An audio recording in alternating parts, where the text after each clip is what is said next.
Bonjour à toutes et à tous et bienvenue sur Radio J. Merci d'être avec nous pour ce rendez-vous jusqu'à 16h30. Aujourd'hui, mon invité est la copine dont vous rêvez et que vous aimez virtuellement déjà sur Netflix depuis quelques années dans la série Plan Cœur. D'ailleurs, la 3e saison vient de sortir. La comédienne Joséphine Draille, ex-Joséphine Ose, est mon invitée aujourd'hui pour nous parler de sa vie, de sa carrière, de ses envies, de ses projets. Qui est-elle ? Nous allons le savoir. Restez avec nous, c'est en direct aujourd'hui sur notre Facebook Live radioj.fr et sur Radio J. Radio J. Vous écoutez Radio J.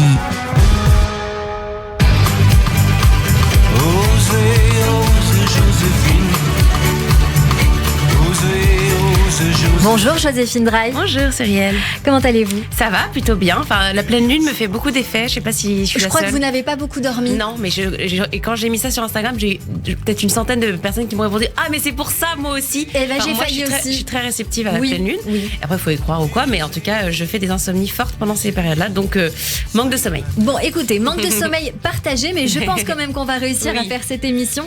Alors, on entend cette chanson d'Alain Bachung, Oser Joséphine. On va parler de votre carrière, bien sûr, mais d'abord, racontez-nous l'histoire de cette chanson parce que je crois que c'est un peu la vôtre. En fait, oui et non, c'est pour ça que c'est pas du tout la mienne, mais le clin d'œil du prénom utilisé dans la chanson vient de moi. De moi, Joséphine. Donc la chanson est sortie, je devais avoir déjà presque 10 ans, 9-10 ans. Mais mon père est musicien, il est batteur. D'ailleurs, je l'embrasse, peut-être s'il écoute cette émission. Quoique non, il est en studio aujourd'hui, donc il n'écoute pas, je crois. Et donc, il a accompagné notamment Alain Bachung à la batterie pendant plus de 10 ans, avant ma naissance et jusqu'à mes 4-5 ans. Et donc, quand j'étais petite, on allait beaucoup chez lui, ils étaient amis.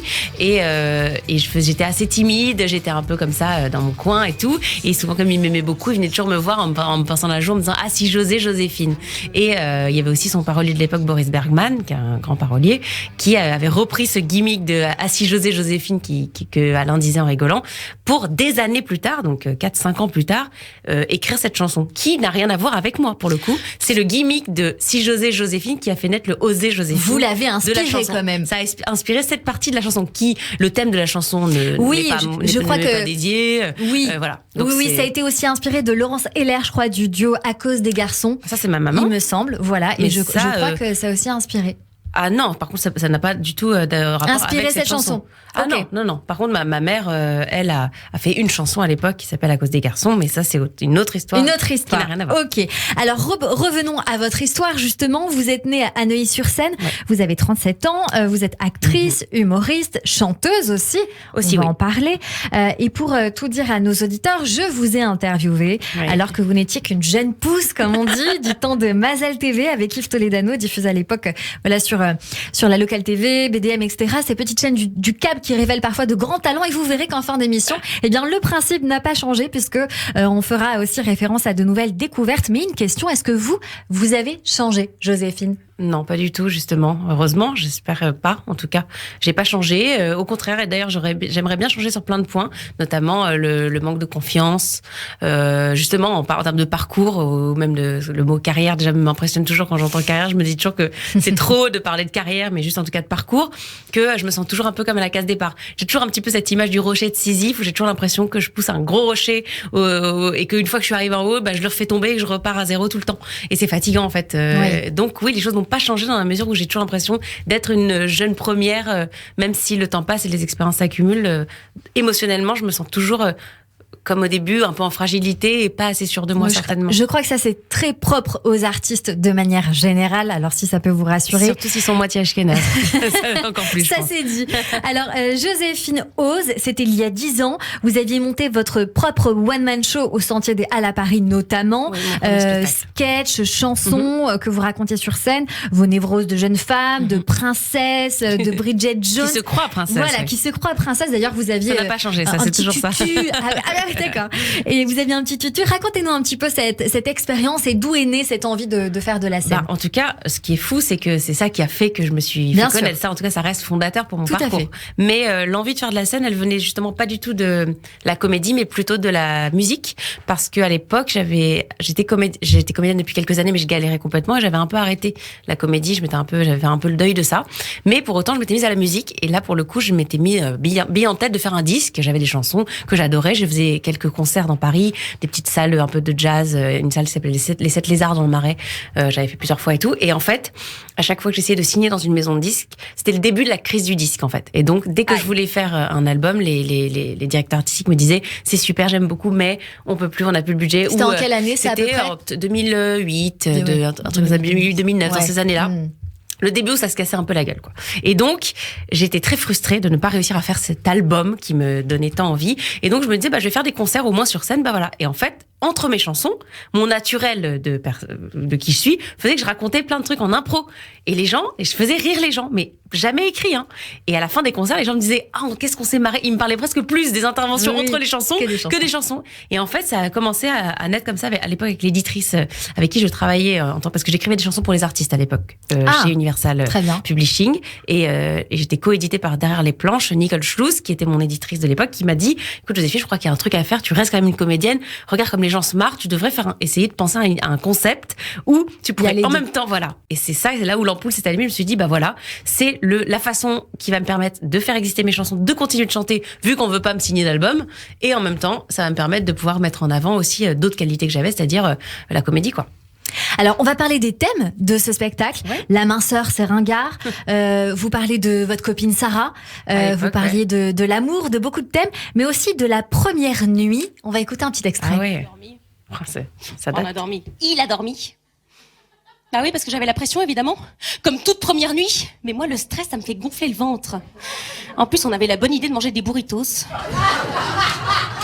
Donc, je peux pas m'endormir. Ah ouais? Enfin, je ne veux pas m'endormir. Mais non, parce que si je m'endors, tout mon corps se relâche, c'est physique. Et là, le mec n'aurait pas d'autre choix que de me fuir. Ah oui. Ou de me tuer, sinon. Un petit extrait donc de ce spectacle, c'était en 2011. Tout en finesse, n'est-ce pas? Oui, tout en finesse, mais honnêtement, on se laisse prendre, c'est hyper agréable, on rigole. On a encore envie d'être votre copine, que ce soit dans Plan Cœur ou même dans cet extrait, dans Joséphine Ose, que vous avez interprété sur scène. Vous êtes la bonne copine dans la vie, Joséphine? Franchement, oui, parce que j'estime que j'ai les qualités d'une bonne copine. Ça veut dire que j'aime bien rigoler, j'aime bien je suis aussi très, très à l'écoute. Alors bizarrement, peut-être aussi même comme le personnage dans Plan Cœur, je suis aussi une vraie bonne amie présente. Je pense que d'ailleurs j'en attends aussi beaucoup des autres aussi. C'est pas juste en sens unique. Je suis une amie aussi qui a besoin que mes amis me témoignent leur affection. Mais je pense que je suis une bonne amie parce que je suis fiable. On peut compter sur moi si on a un problème. Voilà, je suis pas du genre je suis pas fuyante. Donc c'est vrai que en général, oui, mes amis sont des amis de longue date. J'ai des amis de plus de 20 ans. C'est rare. On va revenir sur ça parce que bien évidemment on va parler longuement de Plan Cœur, mais j'ai envie qu'on écoute un petit extrait où vous parlez de ce que vous montrez sur scène et qu'on vient de faire il y a quelques secondes, mais vous allez comprendre pourquoi. Ça se passe de toute façon quand ça va bien. Le sujet principal, c'est l'amour. Aujourd'hui, les filles de mon âge, et c'est aussi ça qui m'a donné envie d'écrire ce spectacle, on a ce regard super rude, super tranchant sur les hommes, la solitude, comment être heureux, pourquoi on n'est pas heureux. Et je pense que c'est une violence qu'on a.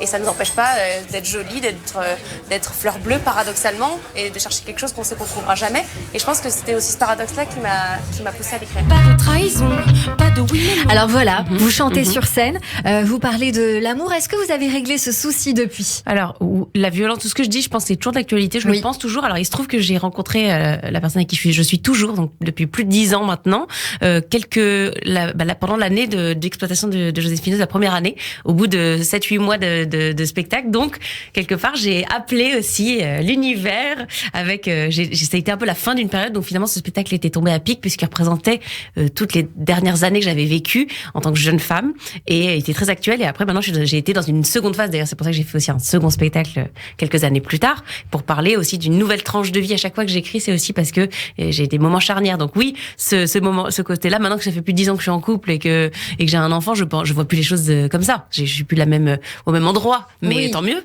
Et je ne le savais pas encore quand je répondais à cette interview. C'est ça qui est drôle. Vous avez donc évolué. Il y a une évolution depuis toutes ces années. Et justement, il y a une évolution de votre carrière depuis et jusqu'à Plan Cœur. Racontez-nous qu'est-ce que vous avez fait entre Joséphine Ose et Plan Cœur. Déjà, après Joséphine Ose, ça m'a aussi ça m'a d'abord ouvert les portes de la radio et de la télé, puisque j'ai été chroniqueuse pendant très longtemps sur France Inter, notamment pendant 5 ans, sur Canal+ pendant 2 ans, surtout sous forme de sketch, de chronique humoristique. Qu'on connaît ici. Pas du tout journalistique, bien mais sûr, vraiment humoristique. Et du coup, ça a été ma première grande, on va dire, avancée dans mon parcours. Et ça m'a beaucoup appris. C'est une école incroyable d'ailleurs après sur la scène, parce que faire du direct à la télé, faire rire les gens en direct, c'est vraiment un exercice assez compliqué. Donc ça me faisait progresser. Donc il y a eu toute une partie où j'ai fait beaucoup ça dans ma vie.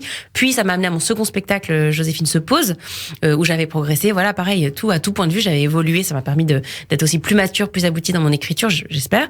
Mais aussi entre-temps, j'ai commencé à avoir des petits rôles dans des films parce que des gens qui m'avaient vu sur scène, c'était comme une sorte de bande démo géniale. C'est-à-dire que pendant 1 heure, on déploie, voilà, moi je chantais, je dansais un peu, je faisais plein de trucs qui me permettaient de me faire connaître aussi auprès des pros. Et donc, quand les gens venaient me voir, et ben après, j'ai commencé à avoir notamment un premier rôle plus marquant, un rôle un peu secondaire dans le film Paris à tout prix de Rim Kérissi, et ça a été un peu aussi, voilà, c'est comme ça, les gens m'avaient vu dans Paris à tout prix, c'était un second rôle un peu drôle, donc on me rappelle pour d'autres comédies, pour des plus ou moins petits grands rôles, parfois une scène, parfois 2, et c'est comme ça petit à petit, voilà, une marche après une marche, que j'ai commencé à tourner de plus en plus dans des fictions.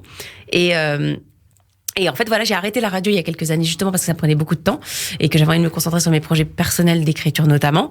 Et voilà. Et donc, en fait, j'avais vraiment l'impression que mon parcours, il est très marche après marche. Oui. C'est des petits rôles et puis des petits seconds rôles. Ah bah, d'un coup, une fois, j'ai fait le film d'Audrey Dana, il y a quelques années, Si j'étais un homme. C'est la première fois que j'avais mon nom sur une affiche. Puis ensuite, j'ai fait Les Nouvelles Aventures de Cendrillon. J'avais mon nom et mon visage sur l'affiche. C'est comme, en fait, j'ai l'impression que j'accumule au fur et à mesure des petits ingrédients de progression. J'ai pas un énorme boom, mais en fait, je continue.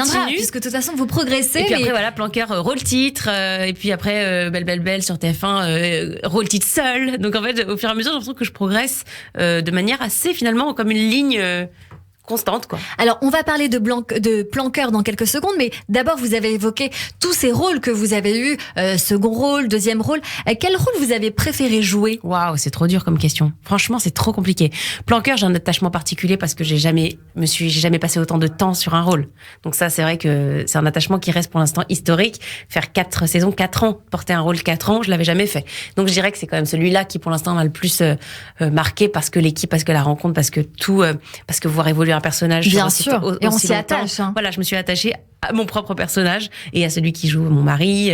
Donc évidemment, je dirais que c'est celui de Planqueur. Je pense que c'est le rôle d'Émilie dans Planqueur, mais après sur plein d'autres aspects, chaque rôle, c'est comme pour tout en fait. C'est comme pour la bouffe, si on me dit ce que j'aime manger, j'aimerais manger des milliards de trucs pour différentes raisons. Donc c'est trop dur de dire lequel vraiment en fait. Alors on va parler tout de suite de Planqueur. J'ai mangé la série en quelques jours et je vous avoue qu'elle est assez addictive. Une fois qu'on est dedans, votre personnage, à vous, on vient de le dire, il est surattachant. Vous êtes la bonne copine. C'est simple, on a envie vraiment d'être votre amie parce que vous êtes relou quand même. Vous êtes protectrice, certes, contre le fric, oui, c'est sûr, mais vous êtes à la fois très fun. Oui, heureusement. Vous avez ce côté antipathique aussi. Oui, oui. Si le personnage était poussé à l'extrême, c'est clair qu'au bout d'un moment on s'en lasserait. Mais en revanche, c'est très bien dosé et vous savez très bien le doser. Vous jouez donc le rôle de Milou dans la série Planqueur. Émilie Châtaigne. La série est sortie sur Netflix en 2018. C'est une série télévisée française créée par Noémie Saglio et Julien Tesser d'après une idée de Chris Lang. La présentation est faite. La 3e saison est sortie le 1er janvier. Et alors pour l'histoire, on va commencer par la première saison. C'est celle d'Elsa. Clairement, qui déprime et qui n'arrive toujours pas à aller de l'avant 2 ans après sa rupture avec Max. Charlotte et Émilie, vous, ses 2 meilleures amies depuis toujours, décident alors d'engager un gigolo, un pute, comme vous dites. Hein, mais alors, dit comme ça à l'antenne, ça paraît hyper gonflé, mais alors, on en rigole à chaque fois que vous prononcez ce mot dans la série qu'il faut absolument regarder. Hein. Donc, vous engagez ce gigolo, vous l'embauchez, Jules, pour qu'elle puisse oublier son ex sans qu'elle le sache, sauf que forcément, ça va pas du tout se passer comme c'est prévu. Et donc ça, c'est pour la première saison. On va écouter un petit bout de la bande-annonce et bien sûr, on en parle. À 13h, là, le mec, il passe. Regarde, il arrive. Souris. Non, souris pas. Parce qu'Antoine croit encore que tu vas au yoga prénatal. Ah oui, au rythme où je suis censée y aller, le Dalai Lama peut aller se rhabiller. Hein. T'es meilleur pote avec mon frère Antoine. Il n'y aura pas de 3e fois. La vie des autres est tellement mieux. Moi, ça va vraiment pas, là. Hein. Non, mais attends, t'es sur Instagram, là ? Ouais. Ouais, bah d'accord, super, très bon move. C'est l'idéal quand tu déprimes. Va directement sur le compte de Gisèle Bündchen. 2018, elle a pas besoin d'un mec pour reprendre sa vie en main. Mais pas d'un mec, mais d'un ou plusieurs pénis dans son vagin régulièrement. Moi, c'est Jules. Elsa. Elsa. Dîner vendredi soir. Écoute, je vais t'expliquer. Tu vas y aller, ma fille. Je suis bidon. Je vois tout sauf quelqu'un de bidon, moi. T'es magnifique. Le mec m'envoie un message. Voilà pour la série Plan Cœur. Comment on peut la résumer, Joséphine Ray ? Déjà, c'est bien très fait, bien mais... résumé la saison 1. Elle est clairement, le pitch est parfait. Et comment on peut résumer la suite ? Enfin, c'est vraiment une histoire. En fait, c'est vraiment avant tout, je pense, une histoire d'amitié. Parce que c'est ça. Jusqu'au bout, ce qui transparaît des 3 saisons, c'est ça, ce qui ressort à la fin, c'est que c'est une histoire d'amitié. C'est une histoire qui prouve que l'amitié, c'est ce qui compte le plus, que c'est avant tout quelque chose qu'il faut prendre, qu'il faut chérir, qu'il faut entretenir, que quand on a des amis solides, il faut vraiment on peut voilà, c'est une évolution de l'amitié à travers les âges, à travers aussi les épreuves de la vie quelconque. On a toutes les trois héroïnes des épreuves qui nous arrivent chaque saison, plus ou moins fortes, plus ou moins dures, qui font écho à plein de moments de la vie de plein de gens. Et du coup, c'est aussi une façon de dire que à travers toutes les épreuves de la vie, on peut toujours quand même compter sur ses amis si on en a, et que ça fait un peu penser aussi à Friends, c'est-à-dire que c'est une bande d'amis qu'on aime bien retrouver et on pourrait en faire 10 des saisons, je pense. C'est ce que j'allais vous dire. Parce que on s'est attaché en fait à notre bande de manière c'est un peu les amis qu'on a envie d'avoir en général, et ça c'est chouette, c'est comme ça aussi qu'on aime bien nous définir quand on parle de la série. Totalement. Est-ce que vous êtes tous amis dans la vie ? Très. Fiction, alors pour le coup, la réalité a dépassé la fiction, chose à laquelle on s'attendait pas du tout. J'imagine. Et qu'on n'a jamais forcé et qui s'est fait naturellement. Et c'est, je pense, aussi un des ingrédients du succès de la série. C'est le fait qu'on soit vraiment amis. Dans la série, vous êtes enceinte jusqu'aux dents, dans la première saison, tout en étant hyper active. Est-ce que ça vous a donné envie d'être maman ?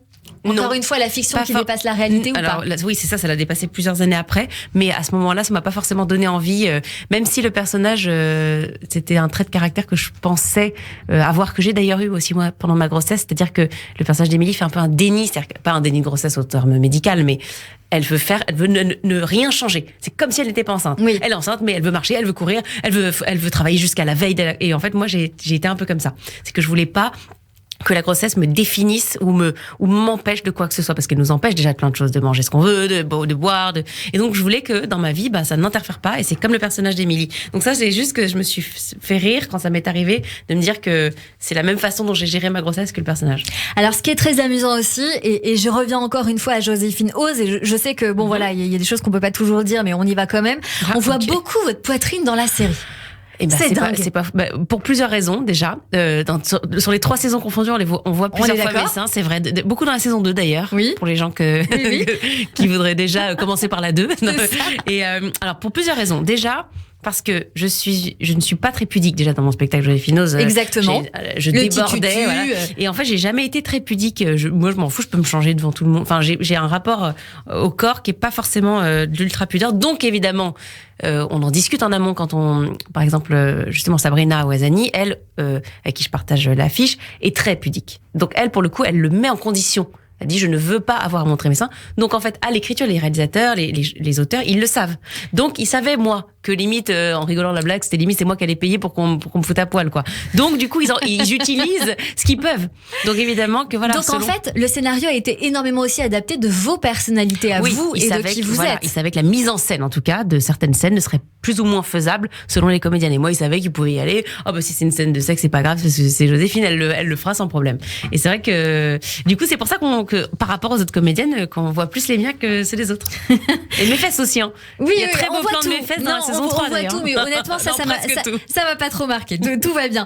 Vous partagez, vous l'avez dit, donc, l'affiche avec Zita Enro dans le rôle d'Elsa. Elsa, un peu perchée, simplette, mais pas vraiment en vérité, même si, dans la 3e saison, on a un peu envie de lui faire avaler ses chakras. Ouais, au début, Voilà, d'ailleurs, il y a une scène qui est un petit peu drôle, une scène un peu best-of que vous avez postée sur les réseaux sociaux. Oui, le bêtisier.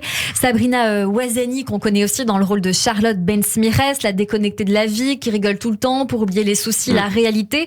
Et alors, je voulais aussi m'attarder sur ces 2 profils masculins qu'on voit. Il y a Marc Rushman, il y a aussi Cyrus Shahidi. Alors, pour ceux qui écoutent notre antenne, ils doivent aussi se dire que ces noms leur disent quelque chose. C'est tout simplement parce que les 2 ont joué dans le rôle d'Ilan Halimi dans 24 jours et aussi dans Tout de suite de Richard Berry. Comment s'est fait le casting ?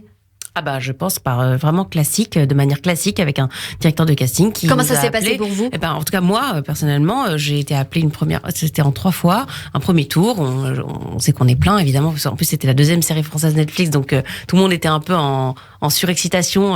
Enfin, Netflix fait des choses en France, donc premier contenu, on était vraiment un peu en transe. Quand j'ai lu le mail casting série Netflix, j'ai lu Netflix, j'étais déjà surexcitée. Et première scène, et ensuite, donc il y avait 2 scènes de casting, et ensuite il y a un deuxième tour qui s'est fait où on était moins nombreux, donc un premier tour qui était voilà. Et après le deuxième tour, il y a un troisième tour où on était en situation avec déjà Zita et Sabrina, et on a fait des lectures à 3 pour voir si ça pouvait ou pas fonctionner notre groupe. Voilà. Et alors votre groupe fonctionne tellement que vous avez créé, je sais pas comment ça s'est passé ça, mais cette espèce de sororité là, je veux que vous m'appreniez à le faire. Alors, expliquez-nous. Ça c'est pas, alors pour le coup c'est pas venu de nous, c'est vraiment la réalisatrice, ça c'est Noémie Saglio qui avait écrit ce truc là.